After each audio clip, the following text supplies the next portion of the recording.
muito bem-vindo, muito bem-vinda a mais um programa Direito e Justiça que hoje traz para você aspectos referentes ao direito do trabalho. Exatamente isso, para você conhecer cada vez mais os seus direitos, para você saber até onde você pode ir, quais são os riscos, quais são as alterações trazidas pela chamada reforma trabalhista recente e que ainda muitas pessoas não têm o conhecimento exato da sua extensão.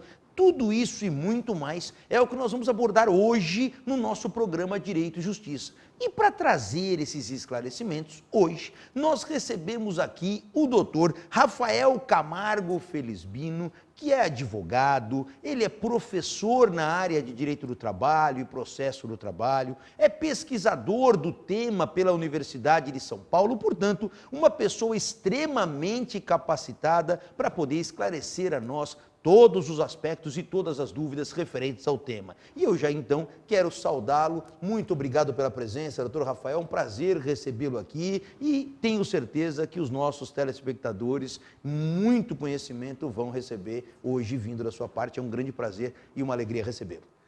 Professor Leonardo, o prazer é todo meu de estar aqui, para poder esclarecer as dúvidas dos nossos telespectadores, poder ajudá-los a aclarar os assuntos, para que nós possamos aí dar a informação correta e tirar a dúvida que muitas pessoas têm. É muito comum realmente as pessoas, e hoje a sociedade brasileira de uma forma geral, ela é composta na sua esmagadora maioria por pessoas que prestam serviços, não aquelas que tomam os serviços, né? Então essa questão é muito importante para poder trazer esses esclarecimentos que devem ser realmente bastante elucidados. E eu já começo então o nosso bate-papo de hoje conversando um pouquinho sobre essa questão da reforma trabalhista. Hoje o Brasil vive um momento de reformas. Então é reforma previdenciária, reforma trabalhista, discute-se de uma maneira muito intensa a reforma tributária e daí por diante. Então, no que se refere à relação trabalhador com o empregador, no que consistiu, numa linha geral, num primeiro momento, essa reforma trabalhista? Ela foi mais vantajosa a qual dos lados? Muito bem.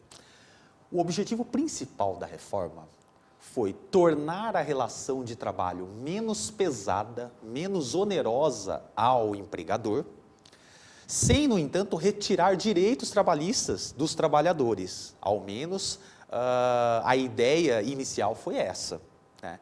Eu costumo dizer, nas minhas aulas, às vezes, a gente nós falamos muito em direitos trabalhistas, mas muitas vezes esquecemos de falar no trabalho. Verdade. Na existência do emprego. Ou seja, para eu cumprir direitos, eu tenho que ter condições de empregar. Eu tenho que ter condições de dar trabalho para as pessoas. E o objetivo principal da reforma foi esse. Você comentou que nós vivemos aí uma era de reformas e a sociedade está em constante transformação, Já diria aquele autor daquele livro Os Mandamentos do Advogado, Sim. Eduardo Couture. Verdade. O direito está em constante transformação. Se você não acompanha, serás cada vez menos advogado. E a sociedade também, ela tem que evoluir. E a nossa CLT é de 1943. A sociedade mudou muito de lá para cá, inegavelmente. Muito. Aí fala-se, nossa, mas as grandes empresas vão sofrer, mas 97% dos empregadores do Brasil hoje são micro e pequenos empresários. Então, a legislação tinha que vir e facilitar a vida dessas pessoas, Então, o objetivo da reforma foi justamente esse, dar uma afrouxada na legislação, dar uma facilitada na vida do empregador para que ele, empregador, possa gerar empregos. É claro que essa reforma dividiu opiniões, muitos são contra, muitos a favor, e aqui nós tentaremos trazer um ponto de equilíbrio. Olha, isso é bom para o empregador para ele garantir o emprego, isso é bom ou ruim para o trabalhador, isso tem que ser alterado. Então, a ideia central da reforma foi essa, garantir uma maior geração de empregos e uma menor judicialização, um menor número de processos na justiça.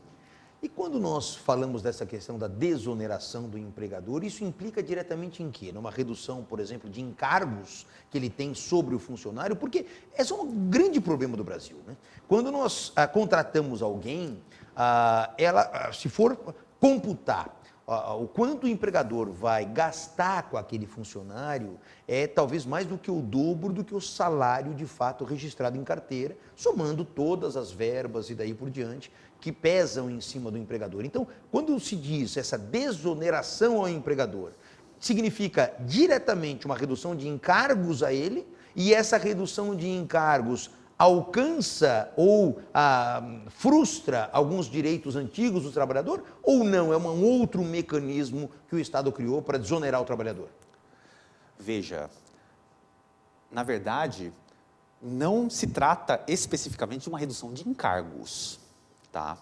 Trata-se de uma flexibilização de direitos, porque a reforma se preocupou em garantir os direitos mínimos dos trabalhadores, direitos que não podem ser mexidos.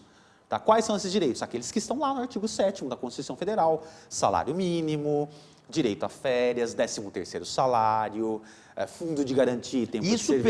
Isso permanece inalterado. Intocável. Não pode. É o que nós chamamos de cláusula pétrea, né? Cláusula petrificada, não pode ser alterada por legislação ordinária, principalmente. Perfeito. Né?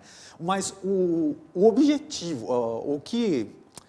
o mecanismo que a reforma trouxe para facilitar a vida do empregador foi dar maior liberdade às partes, para que elas estipulem a forma de execução desses direitos. Esse é o ponto. Né? Não, eu vou te pagar as férias, mas agora eu posso fracionar em 3. Né? Eu vou te pagar o salário, mas se a negociação coletiva negociar um salário menor e a negociação coletiva prevalece sobre a lei com a reforma, então eu vou poder te pagar um salário um pouco menor, pelo menos enquanto estiver em crise. Esse aspecto, para mim, confesso que é de grande importância. Então, veja bem se eu estou entendendo de uma maneira correta ou equivocadamente. Eu contrato um funcionário, vou dar um exemplo, para ele desenvolver uma determinada tarefa e um salário inicial dele de R$2.000. Se, eventualmente, a convenção coletiva daquela categoria estabelecer que o piso mínimo é um piso de R$1.500, mesmo eu já tendo estabelecido uma relação anterior com ele no valor de R$2.000, eu posso reduzir o salário para R$1.500? Se a negociação coletiva assim o permitir, sim. Porque existe um princípio no direito do trabalho que é o princípio da irredutibilidade salarial, vírgula, salvo acordo ou convenção coletiva. Então, veja, o destaque da reforma principal, né, de uma maneira geral, é a atuação dos sindicatos. A atuação dos sindicatos, tanto o patronal quanto o dos empregados, né, da categoria econômica, ela é de extrema importância para que os objetivos da reforma trabalhista sejam alcançados. No entanto, a própria reforma trouxe uma lista de direitos que podem ser negociados via negociação coletiva e uma lista de direitos que não podem ser negociados. Né? Perfeito. Então, assim, olha, isso aqui você pode negociar, a gente pode, né? Agora, uma determinada listagem de direitos não podem ser negociados. Agora, em relação a esse ponto ainda, baseado na reforma, em linhas gerais, ela melhorou ou não a relação empregado-empregador? Olha, nós podemos seguramente concluir que o empregador hoje ele contrata com mais segurança. Perfeito. Ele contrata com mais segurança. Entretanto, professor Leonardo, o que ocorre? Alguns pontos da reforma, eu falei aqui, né, a ideia central da reforma é o quê? Dar liberdade às partes para negociar. Só que, em alguns assuntos, as partes não estão em condição de igualdade. Sem dúvida. Né? Sem dúvida. Um exemplo é o parcelamento das férias. O empregador pode chegar e falar, eu vou parcelar as férias em 3 períodos. O que eu imagino que deva acontecer na prática? Ele chega para o empregado, olha, eu vou parcelar suas férias. O empregado fala, não, não vai. Aí, assim, vai estar de um lado a folha do parcelamento, do outro lado a folha do aviso prévio. Normalmente acontece isso. Sem Aí, dúvida. qual que você quer assinar?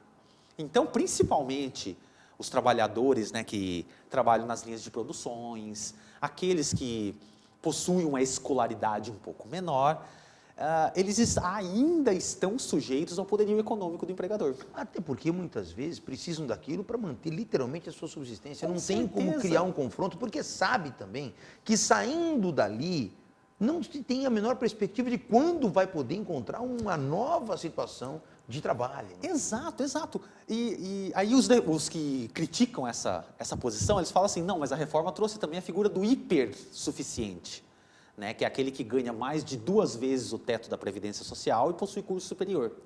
Só que o hipersuficiente, eu costumo dizer que ele é tão hipossuficiente quanto hipossuficiente. Porque a recolocação no mercado de alguém que ganha mais de 12 mil reais também é tão muito difícil mais quanto difícil exatamente. do que a recolocação de quem ganha menos. Exatamente. Então ele também está fragilizado. Exatamente. Né? E a reforma fala que o que esse hipersuficiente negociar com o seu empregador tem a mesma força da convenção coletiva. Agora, uma outra coisa que me ocorre aqui. Por experiência comum, nós percebemos que pessoas com um pouquinho mais de idade encontra grande dificuldade de se posicionar no mercado de trabalho. A reforma buscou, de alguma maneira, dar um incentivo ao empregador para manter ou para contratar pessoas, por exemplo, acima de 50 anos de idade, 60 anos de idade, ou ficou silente em relação a isso e essa dificuldade permanece? Essa dificuldade permanece e, assim, em linhas gerais, a reforma transferiu esse encargo para os entes sindicais. Porque é muito comum cláusulas nas convenções coletivas que assegurem estabilidade pré-aposentadoria ou que prevejam piso salarial diferenciado para empresas que contratem pessoas nessas condições. E como nós falamos aqui já, né, a negociação coletiva prevalece sobre a lei, né, então esse encargo de estimular a contratações de pessoas idosas, de estimular a recolocação delas no mercado, foi transferido aos entes sindicais. E é interessante porque, veja, isso acontece em qualquer nível de empregado. Se você for pensar um aspecto relacionado a grandes executivos, por exemplo, você tem nas empresas, claro, quanto mais a experiência daquele executivo, maior retorno ele traz para a empresa, evidente. Mas muitas vezes você começa a perceber que quando ele alcança lá os seus 50, 60 anos de idade, ele acaba sendo substituído por alguém bem capacitado tecnicamente também, mas muito mais novo. E às vezes ganhando, inclusive, muito menos do que aquele executivo já ganhava. Então, foi uma falha, vamos chamar assim, ou uma inabilidade do legislador em eventualmente ter perdido a oportunidade de salvaguardar essas pessoas no seguinte sentido: olha, se você mantiver no seu quadro de colaboradores, em qualquer nível que seja, pessoas com mais de 50 anos de idade, o Estado te beneficia com uma redução de determinado encargo ou algo do gênero. Foi uma perda de oportunidade? Foi. Eu entendo que sim. Foi uma grande... nós tivemos a oportunidade de regulamentar isso aí, não obstante nós tenhamos uma lei, que é a Lei 9.029 de 95, que é a lei que combate práticas discriminatórias nas relações de trabalho. E o artigo 1º dessa lei fala: não haverá despedida arbitrária por razões de sexo, tal, e idade. Perfeito. Né? Então, assim, a gente já tem, mas só que, veja, esse sistema normativo que existe, ele atua na repressão e não na prevenção. Claro, claro. Hoje você tem um indivíduo que vai concorrer a uma determinada vaga com alguém muito mais novo, a empresa tem uma tendência a contratar aquele muito mais novo. Então, Exato. talvez aí a reforma tenha pecado por uma omissão. Exatamente, exatamente. O que a recentíssima medida provisória 905 de 2019 trouxe é um estímulo para o contrato verde e amarelo, né, que eu creio que todos os telespectadores já tenham ouvido falar, mas é um estímulo para a contratação de aprendizes, né, de ingresso do jovem trabalhor no mercado de trabalho. Iniciantes por completo. Isso, que né? também é um problema. Sem dúvida. Que também é um problema. Isso é um ponto só muito contrato com interessante. experiência, Pois mas é. como que eu vou ter experiência se eu não vou ser contratado? Pois é, quer dizer, o primeiro emprego, então, você nunca vai conseguir, porque todo mundo só quer com experiência, né? Exato. É uma coisa complicada, realmente. Agora, em relação à jornada de trabalho, nós tivemos alguma alteração significativa nessa reforma? Ou continua sendo aquela jornada de 8 horas por dia, como acontecia no passado? Não, tivemos sim grandes modificações. O primeiro ponto foi a regulamentação da jornada 12/36, né? Muito comum entre os policiais militares, muito comum na área da saúde, né? Hoje nós temos uma regulamentação desse sistema. Nós temos também a possibilidade de prorrogação da jornada de trabalho, né? Ou seja, de realização de horas extras, sem a necessidade de prévia autorização do antigo Ministério do Trabalho, que agora é a Secretaria do Trabalho e Previdência, do Ministério da Economia. Perfeito. Né? E tivemos também, com relação à jornada, a supressão, ou seja, o fim do que nós chamávamos de horas in itinere. O que era isso? O tempo dispendido, né, o tempo usado pelo trabalhador da sua casa para o trabalho. Deslocamento, né? O deslocamento do trabalho para casa. Desde que o lugar seja de difícil acesso e o transporte seja fornecido pelo empregador, era considerado jornada de trabalho. O efeito disso, se sofresse um acidente no caminho, era acidente de trabalho. Aliás, muitas vezes acontecia isso, né? Sim, Às vezes não só por a condução fornecida pelo próprio empregador, mas muitas vezes o indivíduo, e é muito comum hoje nos grandes centros, principalmente por conta de trânsito, as pessoas se lançarem a motocicletas. Sim. Então, quer dizer, nesse trajeto, muitas vezes acontece um acidente. É responsabilidade do empregador, na medida em que, por exemplo, o indivíduo está indo para o trabalho ou está voltando do trabalho para casa. Acontece um acidente, pode ser considerado ainda um acidente de trabalho? Nem na normativa antiga e nem após reforma era considerado nesse caso, porque o empregado estava indo por conta própria ao trabalho. Isso é muito importante deixar claro, porque as pessoas têm a ideia que qualquer acidente no itinerário de casa para o trabalho ou no seu retorno ainda esbarraria numa responsabilidade do empregador. Não é verdade isso? Não é verdade, não é verdade. É só quando o local, o estabelecimento da empresa era de difícil acesso e o empregador fornecesse a condução. E só que a reforma veio e, além de acabar com isso, ela acrescentou que o deslocamento da casa até o posto de trabalho não é considerado jornada. Por quê? Uma vez eu fui dar assessoria numa grande empresa aqui do ABC Paulista, e da portaria até o local da reunião eu levei 15 minutos. Nossa. Esse tempo de trajeto era considerado também como de trabalho efetivo. Né? Então, assim, a reforma falou, não, ó, da saída da sua casa até o seu posto de trabalho não é considerado jornada. Perfeito. E não incidirá qualquer encargo sobre isso, só que, para fins da relação de trabalho, não é jornada. Mas, para fins previdenciários, continua, pelo menos continuava até antes da medida provisória 905. Né? Nós temos um artigo na lei da Previdência, na lei de benefícios, que fala que o acidente do trajeto, do deslocamento, é considerado acidente, mas para fins previdenciários. O empregador nada tem de responsabilidade. Quem vai pagar é o INSS. Perfeito. Né? Só que a medida provisória acabou com isso. Tá. Né? Pelo menos temporariamente nós não temos mais esse direito, nem trabalhista e nem previdenciário. Ou seja, o próprio trabalhador, nesse caso, suporta o prejuízo individualmente. Exato. Agora, exato. Em relação a esses intervalos, que também sempre gera muita polêmica, intervalos de almoço, hora de jantar, para quem evidentemente tem o trabalho no período noturno, ou algo do tipo, sofreu alguma mudança? Houve algum impacto de relevância ou não? Sofreu sim. Agora é possível, mediante negociação coletiva, ou seja, os sindicatos têm que acordar isso, a diminuição do intervalo mínimo para almoço para 30 minutos. Muita gente criticou, falou, não, mas isso aí viola o direito do trabalhador. Não viola, porque se isso acontecer, ele pode sair 30 minutos mais cedo. Ou seja, se mantém um equilíbrio, na né? jornada. Perfeito. Não é que ele vai ser obrigado a trabalhar 30 minutos a mais. Não. Ele pode descontar esse período. Isso, exatamente. Então, assim, não houve redução do direito. Houve a possibilidade de malear, de flexibilizar, de afrouxar esse direito, tão somente. Né? Agora, é importante deixar claro em cima disso, então, que o mínimo é um período de 30 minutos. Exato. O trabalhador não pode chegar e falar assim, olha, hoje eu não vou almoçar e quero sair uma hora mais cedo. Não. E desde que tenha previsão em regular negociação coletiva. Né? Então, se não tiver previsão em negociação, o empregador não pode, ele tem que garantir a 1 hora mínima, no máximo 2, né? Faz jornadas de 6 a 8. Mas se tiver previsão na negociação coletiva da categoria, pode.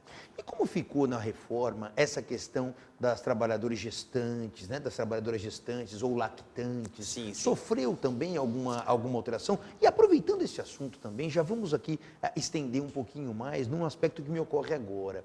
Aquela gestante que acaba tendo uma gestação de risco. Nós sabemos que o período de licença Hoje, salvo engano, são 4 meses, não é isso? Licença maternidade após o nascimento da criança. Porém, existem situações peculiares que precisam ser levadas em consideração. Primeiro, o afastamento daquela gestante antes do tempo do nascimento por conta de uma gestação de risco. Isso, vamos imaginar, pode acontecer, vamos supor aqui uma hipótese, com 5 meses de gestação entra numa situação de problemas clínicos, né? Muitas vezes pressões muito altas, algo do tipo, que se recomenda um repouso absoluto. O empregador tem que, obviamente, não tem outra alternativa a não ser atender a determinação médica e permitir o afastamento daquela gestante. Aí existe outra situação que, por exemplo, ela fica, vamos imaginar, dos 5 meses até o 9º mês de gestação, já fica em casa. Esse período não conta como licença maternidade, evidente. Vai ocorrer só a partir do nascimento. Mas tem um outro ponto que merece também entrar nessa nossa discussão referente a gestantes, lactantes, que é também o que acontece, aquela criança, por um problema na gestação, nasceu de forma prematura. E nasceu de forma prematura, permanece internada no hospital, veja, ela já nasceu, permanece internada no hospital por 2 meses, por exemplo. Durante esses 2 meses de internação, já conta o período da licença maternidade ou começa a correr só a partir do momento que essa criança estiver alta do hospital e for para casa? São aspectos que são interessantes esclarecer, porque de fato acontecem no dia a dia. Então, como é que fica essa situação de gestante, lactante como um todo? Muito bem. Bom, primeiro é importante esclarecer que o início da licença maternidade, uma coisa é a estabilidade dela, da gestante, outra coisa é a licença. A licença é a partir do parto, independente se ele seja prematuro ou não. Então, a partir do parto, eu tenho aí os 120 dias da licença maternidade, né? A estabilidade é da confirmação da gravidez até 5 meses após o parto. Perfeito. Tá? Esse é o primeiro ponto.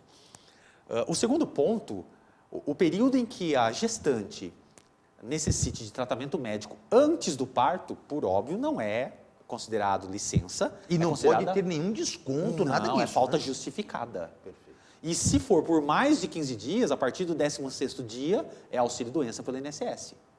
Perfeito. O empregador é responsável até o 15º dia. Né? A partir do 16º, auxílio-doença pelo INSS. Perfeito. Tá? E a questão das lactantes? Sim, as lactantes, a reforma trouxe a regulamentação dos períodos de amamentação, que podem ser até 30 minutos diários, só que aí esse é um exemplo de norma em que não necessariamente as partes estão em equilíbrio. A nova legislação fala o seguinte, são 30 minutos diários, acordados e cumpridos mediante acordo escrito entre empregado e empregador. O Estado não pode mexer nisso. Então, se o empregador quiser jogar os 30 minutos para o final da jornada ou para o começo, ele pode. Né? O ideal seria 15 e 15. 15 minutos na parte da manhã, 15 minutos na parte da tarde. E isso é até o que a medicina recomenda. Perfeito. Né? Nessa situação da relação entre trabalhador e empregado, nós já discutimos aqui que a autonomia da vontade acabou ganhando nessa reforma um destaque grande. Muito. E isso alcança também o momento da rescisão do contrato de trabalho?